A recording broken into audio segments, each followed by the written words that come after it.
Bienvenue à nouveau. Cette fois, nous sommes à la session 4. Nous nous éloignons un peu plus du sujet précédent. Et cette fois, il s'agira de l'évolution et de la théorie de l'évolution. Il y a une différence entre ces deux-là, et c'est ce que nous allons examiner. Ce qu'est réellement la théorie de l'évolution. Si nous la regardons attentivement, est-ce qu'elle résisterait l'épreuve d'un examen minutieux? Ce que nous allons faire une fois de plus est de demander et de placer tout l'argumentaire et toute la discussion sur des prémices, des premiers principes du pourquoi faisons-nous tout cela. Alors voici les 4 que nous allons examiner. Numéro 1, la raison d'étudier et d'examiner l'évolution. Numéro 2, la signification du mot évolution.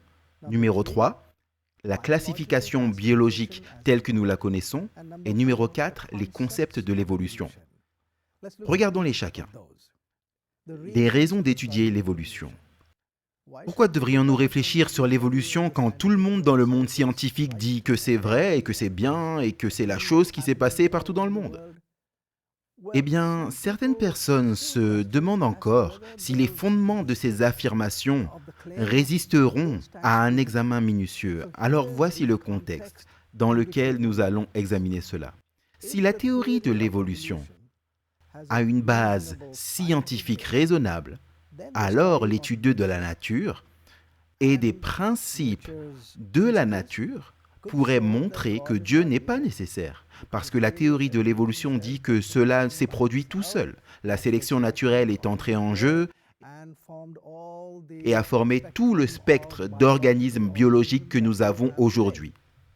Donc si cela est vrai, nous n'avons besoin d'aucune autre agence pour vraiment nous apporter à ce point de notre histoire humaine. Numéro 2. Si ce n'est pas raisonnable, pas scientifique, alors ces événements ne se sont probablement pas produits. Et si c'est le cas, alors la nature et son étude pourraient supporter l'affirmation selon laquelle nous avons besoin d'une agence surnaturelle que nous appelons Dieu pour être l'auteur réel de ces choses que nous voyons autour de nous et de nous amener à ce point de l'histoire humaine. C'est donc le contexte dans lequel nous allons examiner la théorie de l'évolution. Numéro 2, la signification de l'évolution. La plupart des gens, lorsqu'ils utilisent le mot évolution, ils pensent que tout le monde veut dire la même chose. Pas vraiment.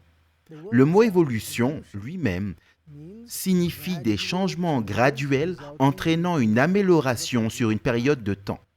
Donc ce sont des changements graduels, devenir meilleur et meilleur, c'est tout. Alors que la théorie de l'évolution est un type spécifique d'évolution, décrit par Charles Darwin.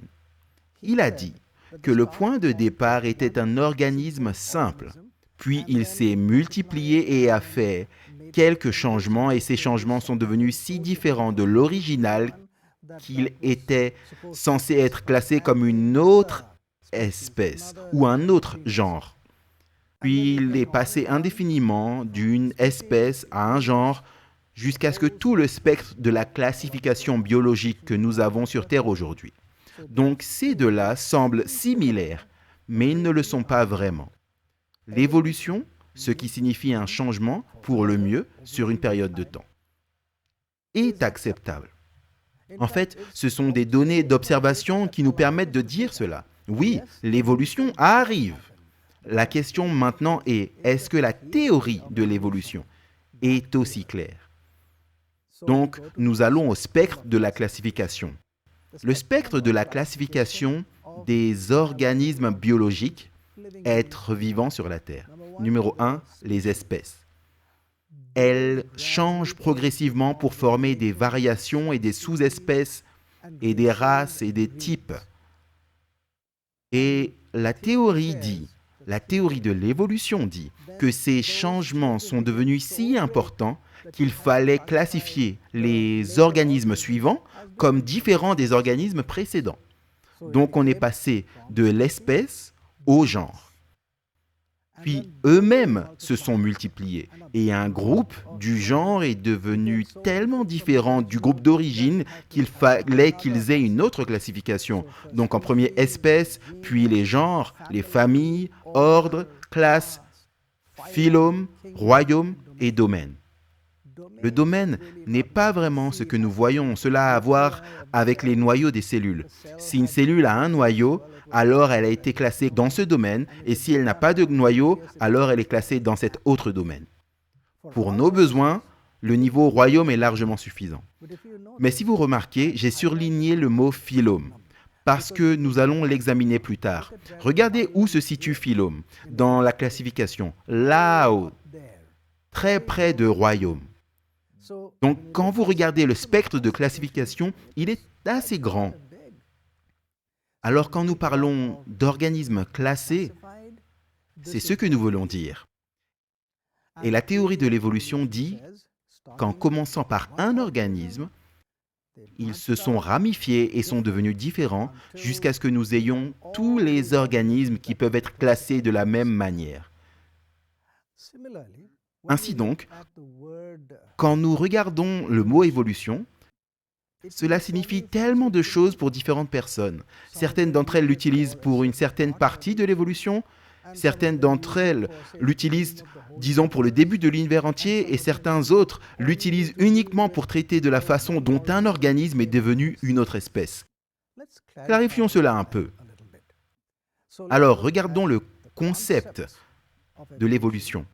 Parce que les gens utilisent ce mot de manière assez différente. Alors voici les concepts. Numéro 1, l'évolution cosmique, qui ferait référence à la façon dont l'univers est né et a évolué. Ce n'est pas l'évolution darwinienne, nous y viendrons dans un instant. Numéro 2, évolution stellaire, comment les galaxies et les étoiles se sont formées. Au début, c'était juste un rayonnement, et ces rayonnements ont obtenu des gaz et quelques éléments primitifs. Mais comment les étoiles et les galaxies se sont-elles formées? C'est l'évolution stellaire. Vient ensuite l'évolution chimique. Comment ces produits chimiques se sont-ils réunis et se sont synthétisés en ce que nous connaissons aujourd'hui comme tous ces trucs autour de nous, tous ces trucs chimiques? Or, granit, silice, comment sont-ils arrivés? C'est ce qu'on appelle l'évolution chimique.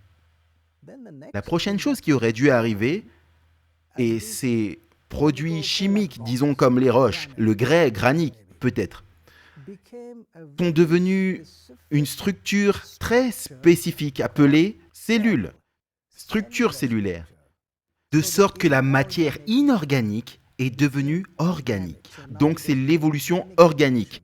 Comment sont venues les cellules? Comment ces structures ont évolué en ce que nous connaissons aujourd'hui comme les cellules? Ce serait donc l'évolution organique. Après l'évolution organique, après la formation de la structure cellulaire, c'est ce que j'appellerais la zoantique. Zo signifie vie. Alors comment cette structure, qui auparavant n'avait pas la vie du tout, est-elle devenue un organisme vivant? C'est l'évolution zoantique.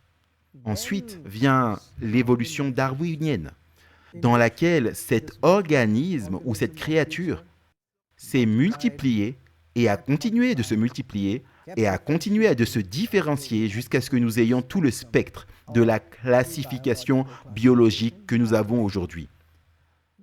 Celui qui est en bas de la liste ici est appelé la microévolution.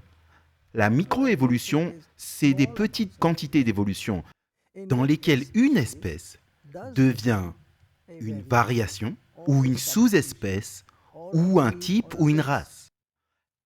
La microévolution a été scientifiquement établie. Personne ne conteste cela. En d'autres termes, l'évolution en tant que changement, oui, c'est acceptable. La question est, est-ce que l'évolution darwinienne a vraiment eu lieu? Et si c'est le cas, avons-nous de bonnes preuves qu'elle est ce qu'elle prétend être? Est-ce vraiment ce genre de processus super clair qui s'est produit? Maintenant, nous arrivons aux fondamentaux, après avoir défini cela comme prémisse. Les principes fondamentaux de l'évolution exigent que certains facteurs soient présentés et s'impliquent dans le théâtre qui a eu lieu. Donc, en voici 3. Et ensuite, nous ferons les 3 autres. Donc, la théorie de l'évolution exige au moins ces 3-là. Numéro 1, chance. Probabilité. En d'autres termes, tous les événements seraient seulement des événements fortuits. Il n'était pas question d'activité intellectuelle intelligente qui met ces choses ensemble, qui les transforme ensemble. Numéro 2, le temps. Nous avons besoin de temps parce que Charles Darwin a mentionné une phrase latine qui disait « natura non facit altum », signifiant que la nature n'aime pas les sots. Elle n'aime que les petits pas. Donc, s'il est petit et que les changements se produisent sur une période de temps, cela nécessiterait d'énormes quantités de temps, appelées les temps profonds, s'étendant sur des centaines de millions et même des milliards d'années. Le troisième facteur qui est nécessaire est celui des séries, en d'autres termes, des séquences. Ceci, puis ceci, et alors cela. Il y a un ordre. Si vous allez à l'envers, il y aura un recul dans l'évolution. Donc, ça doit être des séries dans lesquelles une séquence est maintenue. Regardons chacun d'entre eux et voyons si, en les mettant à l'épreuve et en les examinant minutieusement, ils passeront le test. Numéro 1, la chance. Nous avons discuté de cela dans la session précédente. La question du hasard et la question de la probabilité. Des événements aléatoires signifient que cela s'est produit arbitrairement. Il n'y a pas de modèle, il n'y a pas de séquence réelle. Et cela s'est produit de manière imprévisible. Les règles ne s'appliquent pas là. Donc, nous voulons qu'un certain nombre de chances soient données pour que cela se produise. Avec ce nombre de chances, cela se produirait. Et nous avons vu que cela peut être calculé mathématiquement. Donc, le calcul est appelé la probabilité. C'est donc l'affirmation d'un événement fortuit peut être mise en étude scientifique, une étude mathématique. Si le nombre de chances requis est trop grand, alors l'événement ne s'est pas produit par hasard. C'était plutôt un agent ou une agence intelligente qui a effectivement réalisé cet événement. Nous avons vu que pour établir la loi de la chance est de 10 à la puissance 50. 10 à la puissance 50 est un grand nombre. Donc si un événement aléatoire nécessite plus de chances que cela, il ne s'est probablement pas produit par hasard. Nous avons vu à quel point ce nombre était grand. Disons-le à nouveau en donnant un peu plus de contexte. Si 10 milliards d'humains effectuent un test au rythme de 1 par seconde, alors depuis le début de l'univers, selon la version du Big Bang jusqu'à maintenant, nous aurions effectué environ 10 à la puissance 28 tests. C'est tout. Donc 10 à la puissance 50 est un nombre énorme. Quel est le ratio de probabilité donné à l'ensemble de l'univers depuis le moment où il a commencé, le nombre de secondes, multiplié par le nombre de particules dans l'univers, multiplié par le nombre d'interactions qui auraient pu se produire par seconde? Les mathématiciens ont trouvé un nombre probable. Le ratio de probabilité totale donné à l'univers est de 1 chance sur 10 à la puissance 122. Waouh, c'est un grand nombre. Mais rappelez-vous, nous avons vu que Michael Denton disait que pour qu'il y ait seulement 100 protéines qui se réunissent nécessiterait 1 chance sur 10 à la puissance 2000. Et qu'en est-il d'une cellule entière se réunissant 1 chance sur 10 à la puissance 100 milliards? Bien au-delà de ce que l'univers peut se permettre. Donc, le nombre de chances est simplement trop grand pour affirmer que cela s'est produit par hasard. Si cela ne s'est pas produit par hasard, alors la vie qui a commencé et se perpétue aujourd'hui avait été produite par un agent actif, pas par hasard. Numéro 2, exigence de temps. Vous savez, à cette époque, les gens pensaient que la Terre était jeune, l'univers était jeune. Alors, C'est ce que George Levin a dit dans l'introduction de l'origine des espèces de Charles Darwin. Il dit, c'était Charles Lyell dans le livre Les principes de la géologie qui a fourni à Darwin la notion essentielle du temps géologique, s'étendant sur des millions d'années au cours desquelles la transformation progressive des espèces en variétés, en sous-espèces et en nouvelles espèces aurait pu tenir. Mais, ces temps postulés, ils disent des milliards, des centaines de millions d'années, des milliards d'années, en réalité, ne suffisent pas pour faire ce qu'ils disent qu'ils ont fait.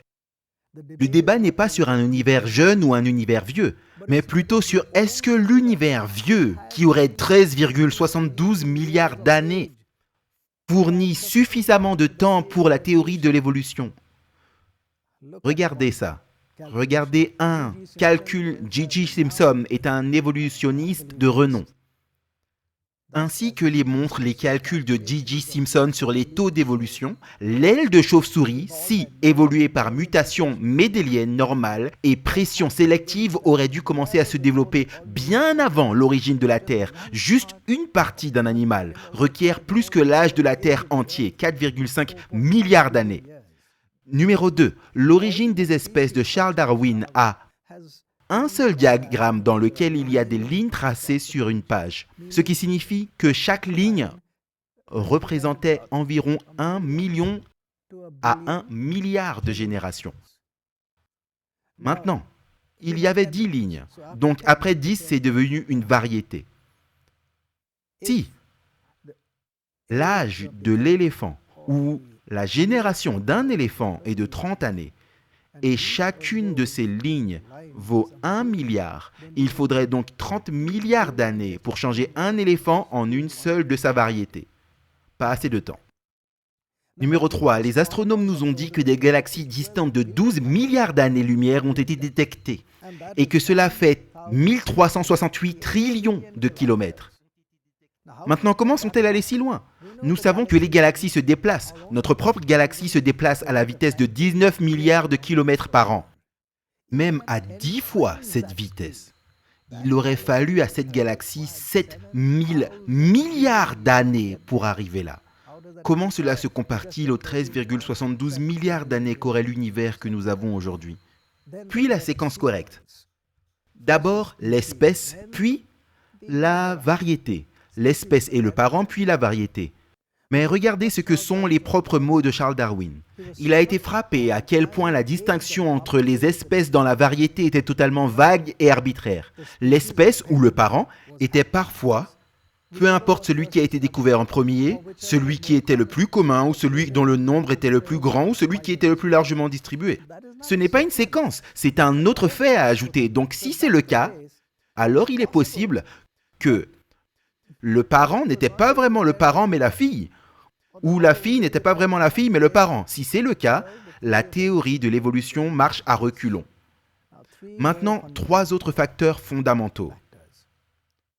L'affirmation est que la similitude révèle une relation entre le père et le fils, la mère et la fille. Numéro 2. Ce sont des changements structuraux qui sont nécessaires pour que nous puissions mieux survivre ou que les organismes puissent mieux survivre. Numéro 3, du deuxième ensemble, qui serait donc le numéro 6, la sélection naturelle de Darwin, en d'autres termes, quelque chose devait être sélectionné. Alors, regardons ces 3 facteurs. Est-ce que la similitude dénote en fait de la généalogie, signifiant la naissance ou donner naissance à la prochaine génération ? Un sang commun ? Nous n'avons pas de pédigré, écrit Charles Darwin. Nous devons distinguer les communautés de descendance par des ressemblances de toutes sortes. En d'autres termes, aucun des fossiles qui sont enterrés avec un acte de naissance. Alors, comment savoir lequel est lié auquel ? Eh bien, nous examinons des similitudes, des ressemblances, a déclaré Charles Darwin. Maintenant, les données scientifiques montrent quelque chose. Elles montrent qu'un organisme qui a un code génétique spécifique, disons organisme A, a un code génétique AA qui donne naissance à ses caractéristiques, nous l'appelons A1. Un organisme B a un code génétique BB qui donne naissance à ses caractéristiques appelées B1.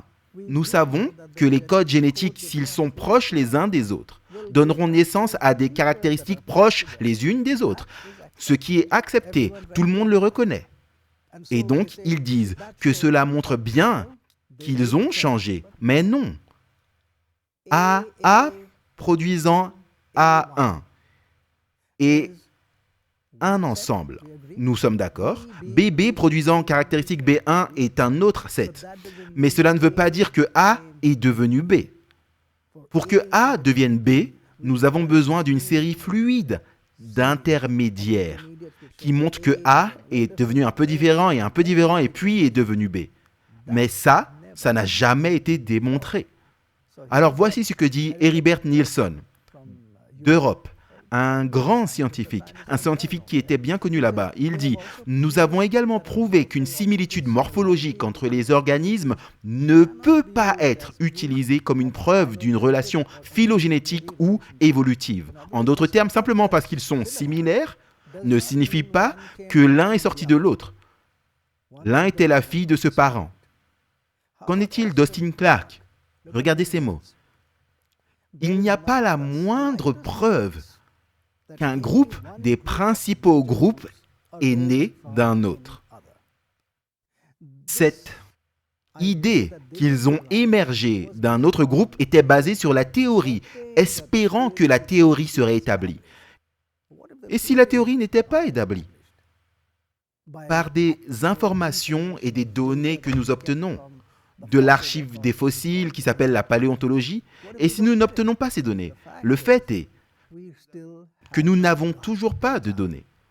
Le principe fondamental que la similitude est basée sur la généalogie n'est pas encore étayé. Qu'en est-il de savoir si les changements structurels affectent la survie? Voici les mots de Charles Darwin. La moindre différence de structure ou de constitution peut bien faire basculer la balance bien équilibrée dans cette lutte pour la vie et être ainsi préservé. En d'autres termes, ce qu'il dit, c'est que lorsqu'un organisme change un peu, et si ce petit changement est vraiment bénéfique, alors cela sera conservé et transmis de génération en génération. Puis au fur et à mesure que ces structures sont transmises à la génération suivante, un autre bon changement bénéfique arrive et s'ajoute à cela, et ainsi de suite, jusqu'à ce que nous ayons un autre organisme qui est vraiment bien meilleur que le précédent. C'est le sens des changements structurels aidant à la survie. Mais la moindre différence que Charles Darwin a énoncée n'a jamais été décrite. Pourquoi? Parce que ces légers changements n'ont peut-être pas du tout affecté la survie. Regardez cette autre déclaration qu'il a faite. Les habitudes ont changé, sans un changement correspondant de structure. Donc, si les habitudes ont changé, pour aider à la survie, nous n'avons donc pas vraiment besoin de changements structurels pour aider à la survie. Pouvez-vous comprendre ce point? Alors, ce que nous examinons maintenant, c'est l'affirmation qu'il y a des changements structurels. Mais un petit changement de comportement lui-même pourrait faire l'affaire. Par exemple, ils disent que le cou de la girafe était étiré de plus en plus car il s'étendait de plus en plus haut vers le feuillage qui était de plus en plus haut sur les arbres. Vraiment? Pouvez-vous voir à quel point un petit changement de comportement aurait pu compenser cela? Voici donc une petite girafe avec un cou pas si long et elle mange les feuilles à ce niveau-là. Et puis les feuilles à ce niveau-là ont peut-être été mangées. Donc elle a dû atteindre le niveau supérieur. Et elle n'avait pas besoin d'avoir un cou plus long, juste à lever son nez et sa bouche et manger les feuilles plus haut. Et si les feuilles encore plus haut avaient été mangées, alors elle aurait pu se mettre sur ses pattes de derrière, aurait mis ses pattes antérieures sur l'arbre et atteint les feuilles. Il n'y a pas besoin, en d'autres termes, de changer la longueur du cou. Le fait est que nous ne pouvons pas regarder autour et voir des girafes à long cou, des gorilles au cou court et même d'autres organismes sans coût discernable, comme des mille-pattes, vivant dans le même environnement. Donc évidemment, vous n'avez pas besoin d'avoir ce long cou. Donc les changements vraiment dans la structure n'étaient pas nécessaires. Qu'en est-il de la sélection naturelle? La nature sélectionne uniquement pour le bien de l'être dont elle s'occupe. Est-ce que cette sélection rend l'agresseur plus probable à réussir ou la victime a-t-elle plus de chances de s'échapper? Maintenant, nous devons convenir que la nature est aveugle. Elle ne peut pas voir qui est l'agresseur, qui est la victime. Donc, elle doit favoriser les deux. Donc, si elle sélectionne les deux, vraiment, pouvez-vous appeler ça une sélection? Si elle sélectionne toute la nature dans son entièreté, ce n'est pas vraiment une sélection, d'aucune sorte. Donc, le mot sélection naturelle est donc vraiment remis en question. Est-ce que la nature sélectionne vraiment? Ou est-ce que quelque chose s'est passé qui a donné à tous ces attributs et ils continuent à reproduire leur comportement modelé et leur progéniture à cause du modèle qui leur a été donné au départ? Donc voici les principes fondamentaux. Censés être dans la théorie, le hasard, pas suffisamment de chance. L'exigence de temps profond, il n'y a pas assez de temps. La séquence correcte n'a pas été définie car la fille pourrait être le parent et le parent pourrait être la fille. La similitude dénote une généalogie? Cela n'a pas été établi. Un changement structurel provoque réellement une survie? Cela n'a pas non plus été montré clairement. La sélection naturelle, y a-t-il vraiment sélection en cours? Pas un seul des principes fondamentaux n'a été établi de manière satisfaisante. Nous passerons au suivant dans la prochaine session. Si vous avez apprécié cette présentation avec Dr. Subodh Pandit et vous souhaitez regarder plus de cette série unique de 13 parties gratuitement en ligne, visitez le site web godfactorfiction.com. C'est godfactorfiction.com. Si vous souhaitez commander cette série fascinante sur DVD, elle est maintenant disponible chez White Horse Media. Pour commander de l'intérieur des États-Unis, appelez 1-800-782-4253. Dr. Subodh a écrit 2 livres révélateurs intitulés « Venez et cherchez avec moi, Dieu existe-t-il vraiment ?» et « Venez chercher avec moi, le poids de l'évidence » qui explore davantage les sujets de l'évolution, du théisme, de l'athéisme et de la religion. Pour commander ces livres aux États-Unis, appelez 1-800-782-4253. Si vous habitez en dehors des États-Unis, vous pouvez également les commander facilement sur Amazon.com.